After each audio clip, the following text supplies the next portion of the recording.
एक परिवार जो कि बेहद ही गरीब है, उसे किसी से कोई मतलब नहीं, वो अपनी ही घर गृहस्थी में मस्त है, उनके बच्चे हैं और सब कुछ वो अपनी हैसियत के अनुसार कर रहे हैं। इस दुनिया में एक परिवार क्या ही चाहता है, सिर्फ अच्छे से अपने बच्चों को पालना, उनका फ्यूचर सेट करना, उनके ऊपर अगर कोई मुसीबत आए तो उसका हल निकालना और उन्हें समझाना कि तुम क्या चीज़ गलत कर रहे हो, क्या सही कर रहे हो, अपनी ज़िंदगी को बेहतरीन बनाना। यहाँ भी एक परिवार ऐसा ही था जो कि बड़े ही बेहतरीन तरीके से जिंदगी व्यतीत कर रहा था, लेकिन अचानक एक दिन ऐसा पहाड़ टूटा कि इनकी जिंदगी ही तबाह हो गई, पूरा परिवार ही तहस नहस हो चुका था। एक छोटी सी क्लिप है, आप इस क्लिप को देख लीजिए। यहाँ जो ये महिला का आयोजन है, ये किस चीज की डिमांड कर रहा है। दाऊद शेख, उसको हमारे पास लाके दे दो, बस इतना ही। वो हम पब्लिक करेंगे जो उसके साथ करना है, क्योंकि उसने परमिशन नहीं ली थी हमारी लड़की के साथ ऐसा करने की। यहाँ इन लोगों का कहना यह है कि बस उस शख्स को हमारे हवाले कर दो। कौन है ये शख्स? अब आगे एक चीज और सुनिए जो कि पुलिस वालों की करतूतों के बारे में बताया जा रहा है। पुलिस बिल्कुल एक्शन नहीं लिया, उसका परिवार को बोला कि लोकेशन मिल रहा है, आप जाके देखो। ये ऐसा इस तरह का व्यवहार पुलिस करेगा तो फिर बाकी का पब्लिक कहाँ जाएगा?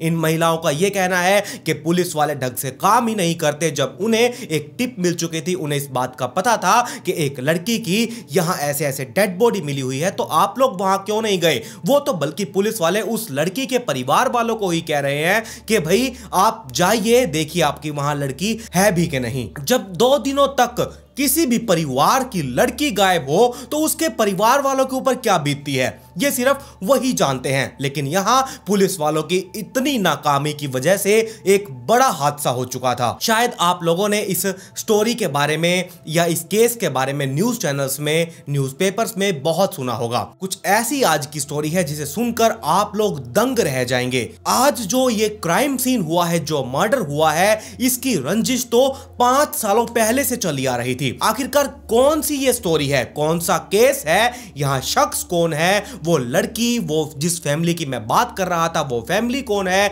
ये महिला आयोजन वाले हैं, ये लोग क्या कहना चाहते हैं, किस शख्स के बारे में बात कर रहे हैं। और यहाँ एक परिवार वालों की मैं आपको क्लिप दिखाऊंगा कि इसके परिवार वाले क्या डिमांड कर रहे हैं, क्या है पूरी कहानी। चलिए जानते हैं आज की इस पूरी स्टोरी के बारे में। लेकिन उससे पहले अगर आपने अभी तक नाइट फाइल्स पॉडकास्ट चैनल को सब्सक्राइब नहीं किया है तो चैनल को सब्सक्राइब कर दें, साथ में नोटिफिकेशन बेल आइकन को दबाना बिल्कुल मत भूलिएगा।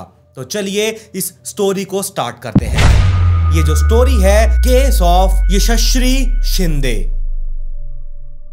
एक बेहद ही गरीब परिवार जो कि नवी मुंबई के एक छोटे से अनु नाम का कोई ऐसा इलाका है, वहां पर रह रहा है। अपनी जिंदगी बड़े ही अच्छे से व्यतीत कर रहा है। उस घर में 2 लोग हैं, पति पत्नी और उनके बच्चे। यहाँ 3 बच्चे हैं, 2 लड़के और 1 लड़की। लड़की का नाम यशस्वी शिंदे और ये जो इसके पिता है, यशस्वी शिंदे के पिता, ये कुछ मजदूरी वगैरह काम करते हैं और अपना घर चलाते हैं, अपने बच्चों को पालते हैं। यहाँ जो यशस्वी है, इसने अभी कुछ ही टाइम पहले बीकॉम की स्टडी कंप्लीट की थी और उसके बाद इसकी एक जगह पर जॉब लग गई और यहाँ से इसके घर का खाना पीना, रहन सहन धीरे धीरे बदलता जा रहा था। यानी कि इनकी आर्थिक स्थिति यशस्वी की वजह से अच्छी होती जा रही थी। ये इसके परिवार वालों के लिए बहुत ही अच्छा टाइम चल रहा था। लेकिन 27 जुलाई को एक ऐसे घिनौने कांड के बारे में पता चलता है जिससे यहां एक ऐसा खुलासा कर दिया गया, सब लोगों के होश उड़ चुके थे। जो लोगों की भीड़ थी वो इकट्ठी हो चुकी थी। पुलिस वालों के पुलिस स्टेशन के पास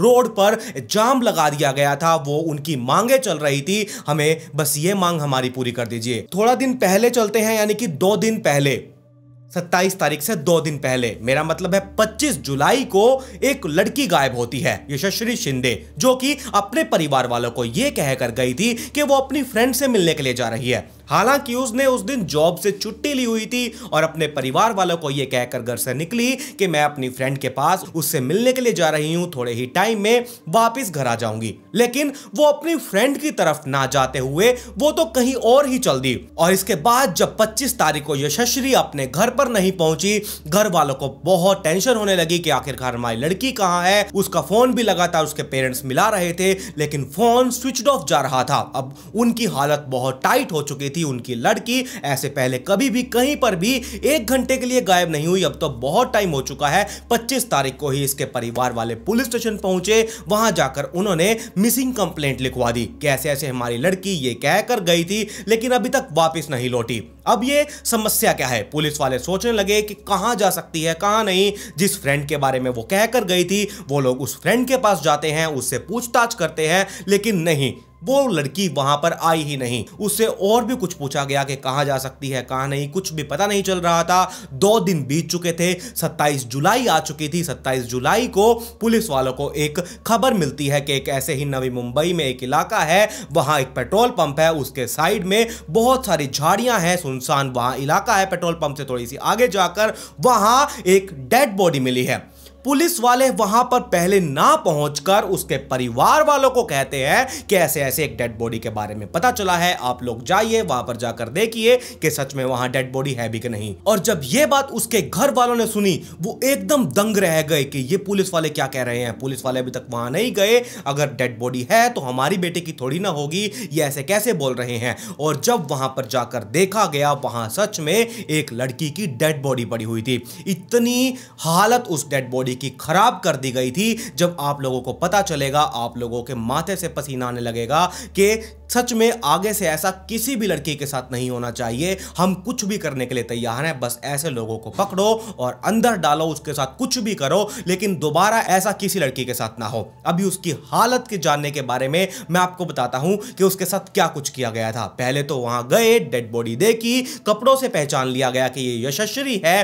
पुलिस वालों को बुलाया गया, पुलिस वाले तुरंत वहां पहुंचे। जब उन्हें पता चला कि हां सच में एक डेड बॉडी मिली है, वहां शिनाख्त उसके पेरेंट्स पहले ही कर चुके थे। अब उस डेड बॉडी को पोस्टमार्टम के लिए ले जाया गया। जब कुछ टाइम बाद पोस्टमार्टम की रिपोर्ट आई तब लोगों के हवाइयां उड़ चुकी थी कि एक दरिंदा ऐसे शरेआम घूम रहा है, आखिरकार ये दरिंदा है कौन। पोस्टमार्टम रिपोर्ट में यह पता चला उसके दोनों हाथ दोनों पैर तोड़ दिए गए थे। उसके पेट पर और कमर पर तेजधार हथियार से लगातार वार कर दिया गया था। शरीर की कई हड्डियां तोड़ दी गई थी और इतना ही नहीं, उसके प्राइवेट पार्ट को एकदम छेड़छाड़ की गई थी। इतनी ज्यादा छेड़छाड़ कर दी गई कि इतने गहरे जख्म थे, बहुत ही नुकीली चीज से उस पर कट्स वगैरह ये सब करना, बहुत ही प्राइवेट पार्ट को एकदम नुकसान पहुंचा दिया गया था। सब खत्म हो चुका था। जब उस कातिल का मन नहीं भरा, इसके बावजूद उस शख्स ने उस लड़की के चेहरे पर एक जोरदार पत्थर दे मारा ताकि इसकी पहचान ही ना हो पाए। लेकिन उसके कपड़ों से पहचान कर ली गई थी कि यह कोई और नहीं, यशस्वी शिंदे ही है। इसके परिवार वालों को पता चलते ही वो लोग फूट फूट कर रोने लगे। उन्हें अब यह लग चुका था कि उनकी जिंदगी तबाह हो चुकी है, उन्हें उनके पास कुछ भी नहीं बचा। और जब पुलिस वाले इस केस की इन्वेस्टिगेशन करते हैं तो एक नया ही खुलासा निकलकर, एक नई स्टोरी निकलकर सामने आती है। यह स्टोरी क्या है, चलिए अब इसके बारे में जानते हैं। यशस्वी शिंदे और वो कातिल, इन दोनों के बीच में कनेक्शन क्या था, और सबसे बड़ी बात, ये दुश्मनी कहां से शुरू हुई। जो मैंने आपको पहले बताया था, ये दुश्मनी तो 5 सालों पुरानी चल रही थी, लेकिन ये दुश्मनी थी क्या, करीबन 2019 के आसपास की बात है। यहां यशस्वी उस टाइम पर करीब 15 साल के आसपास की होगी। उस टाइम पर एक लड़का दाऊद शेख नाम का, जो कि एक ड्राइवर है, वो उस लड़की के लगातार पीछे पड़ा रहा और उसने अपने पिता को कंप्लेंट्स की, अपनी माता को कंप्लेंट्स की यशस्वी ने, कैसे ऐसे एक लड़का मेरा बहुत ज्यादा पीछा करता है, आप लोग जरा देखिए क्या हो सकता है क्या नहीं, मुझे उससे बस पीछा छुड़वा दीजिए। उसके पिता ने लगातार उसे बहुत धमकाने की कोशिश की, बहुत डराया धमकाया, उससे प्यार से भी बात करने की कोशिश की कि तुम हमारी बेटी का पीछा छोड़ दो, लेकिन यहां वो लड़का पीछा छोड़ने के लिए तैयार ही नहीं था। तो एंड में क्या निकलकर सामने आया, 2019 में यशस्वी के साथ उसने गलत हरकतें कर दी, और ये गलत हरकतें सच में कर दी गई थी, यानी कि उसका शोषण कर दिया गया। और इस जुर्म में जब उसके पिता को पता चला कि यशस्वी के साथ इतना घिनौना अपराध हो चुका है, तब उन्होंने पुलिस में रिपोर्ट फाइल करवाई और उसके ऊपर पॉक्सो केस फाइल किया गया। और इसी पॉक्सो केस के अंदर उसे सजा दे दी गई करीबन 5 सालों की। अब 2019 से लेकर 2024 तक वो लगातार जेल में ही बंद था। मुंबई की जेल में बंद था, कर्नाटक शिफ्ट कर दिया गया, और ऐसे ही ये अब कर्नाटक में था। कर्नाटक से अब ये 2024 में बाहर आया। इसके मन में वो गुस्सा, वो गुब्बार भरा हुआ था कि यशस्वी की वजह से ही वो जेल के अंदर गया था, वो उसे बिल्कुल नहीं छोड़ेगा। 5 सालों से ये उसके प्रति अपने दिल में इतनी नफरत भरे हुए था क्योंकि इसने हरकत ऐसे की थी। पॉक्सो जो वो केस था वो इसके ऊपर फाइल हो चुका था, इसे सजा तो मिलनी ही थी। एक नाबालिग के साथ अगर आप कुछ करते हैं तो ये केस तो आपके ऊपर फाइल होगा ही होगा और इसकी सजा आगे भी बढ़ सकती है, कुछ नहीं कहा जा सकता। तो यशस्वी उस टाइम पर 15 सालों की थी, नाबालिग थी, उसके साथ ये हरकतें कर दी गई और फिर भी वो वहां पर कैसे न तैसे वो संभलने के बाद उसने अब ये 5 साल में अपनी जिंदगी को एक नया मुकाम दिया, अपनी एक नई तरह की उसने जिंदगी शुरू की। और 5 सालों बाद जब वो दाऊद शेख नाम का शख्स जेल से बाहर निकल कर आया, कर्नाटक में था, कर्नाटक से वो मुंबई आया, उसने दोबारा से यशस्वी के बारे में पता लगाना शुरू किया, उससे दोस्ती करनी चाहिए। उससे पहले तो माफी मांगी, माफी मांगते मांगते उसे अपनी तरफ खींचने लगा। यशस्वी अभी सिर्फ 20 साल के आसपास की तो थी, वो उसने माफ कर दिया, उससे वो बातचीत करने लगी, घुल मिल गई। लेकिन वो बिल्कुल नहीं जानती थी कि दाऊद शेख आखिर में चाहता क्या है, वो उसे अपने पास क्यों फंसाने की कोशिश कर रहा है। ऐसे ही करते करते ये उसका बॉयफ्रेंड बनने के लिए भी कह देता है, लेकिन यशस्वी मना कर रही थी। लेकिन फिर भी वो उससे जब भी मिलने के लिए बुलाता, यशस्वी मिलने के लिए जाती। ऐसे ही इन दोनों के बीच में चलता रहा। 25 जुलाई को भी दाऊद शेख ने ही यशस्वी को बुलाया था। एक सीसीटीवी कैमरा में साफ साफ देखा गया, पुलिस वालों ने जब सारी तहकीकात की थी तो एक सीसीटीवी कैमरा में नजर आया कि दाऊद शेख यशस्वी का पीछा करते हुए जा रहा है, यानी कि इन दोनों की कोई ना कोई बातचीत हुई थी। दाऊद शेख ने उसे बुलाया था या जो भी था, या फिर उसका पीछा कर रहा था। लेकिन यहां यशस्वी का पीछा करते करते दाऊद शेख के हाथ में यशस्वी चढ़ गई और उसे 25 तारीख को ही किडनैप कर लिया गया। उसे ले जाया गया एक अलग जगह पर, वहां पर उसके साथ उसे कई लगातार चाकू मारे गए, पेट पर, कमर पर, हाथ पैर तोड़ दिए गए, प्राइवेट पार्ट के साथ छेड़छाड़ की गई।